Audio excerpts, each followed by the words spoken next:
Իրավական դաշտում վերջին փոփոխություններից հետո հազարավոր քաղաքացիներ հայտնվել են անորոշ վիճակում, չունենալով հնարավորություն օրինականացնելու իրենց կողմից կառուցված ինքնակամ կառույցները։ Խնդիրը հատկապես սրվել է Քաղաքացիական օրենսգրքի 180-րդ հոդվածի փոփոխությունից հետո, որով վերացվել է նախկինում գործող ընթացակարգը։ Փաստաբան Լիլիթ Թաջիմանյան Նորագիր Նյուզի հետ զրույցում անդրադարձավ ինքնակամ կառույցների օրինականացման ընթացակարգին եւ դրա շուրջ վերջին զարգացումներին, նշելով, որ հարցը շարունակում է մնալ ակտուալ եւ հարյուրավոր քաղաքացիների համար ունի կենսական նշանակություն։ Նրա խոսքով նախկինում քաղաքացիներն ունեին հնարավորություն ինքնակամ կառույցներ կառուցելու, այնուհետև դիմելու քաղաքապետարան տուգանքը վճարելուց հետո օրինականացման թույլտվություն ստանալու համար։ Սակայն ինչպես ընդգծեց փաստաբանը, Քաղաքացիական օրենսգրքի 188-րդ հոդվածի փոփոխությունից հետո այդ հնարավորությունը վերացվել է, ինչի հետևանքով բազմաթիվ քաղաքացիներ կանգնել են փակուղու առաջ։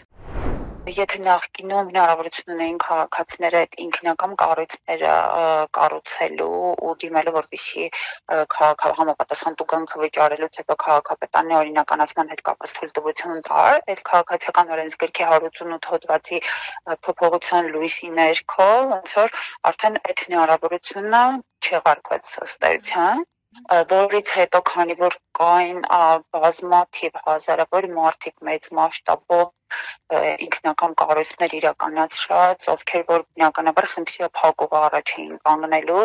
կառավարության որոշմամբ ժամկետներ սահմանվեցին եւ մարզերի հետ կապված եւ Երևանի քաղաքի հետ կապված, որ պետք է ըստ տարածաշրջանների համապատասխան ժամկետներում նշված այդ ինքնակամ կառույցները հաշվառվեին կադաստրի կոմիտեում,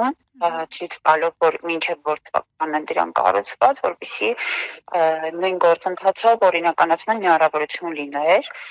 Մինչդեռ ինչ ստացվեց, ճիշտ է, բարբերաբար իրազեկումներ եղավ տարբեր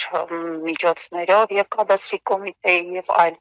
տարբերակներով, բայց ասենք շատ քաղաքացիներ ոնց որ թե իրազեկ չէին կամ չգիտեմ, ուշադիր չեղան, բայց ժամկետներն էլ բաց թողեցին։ Ըստ էության այս պահին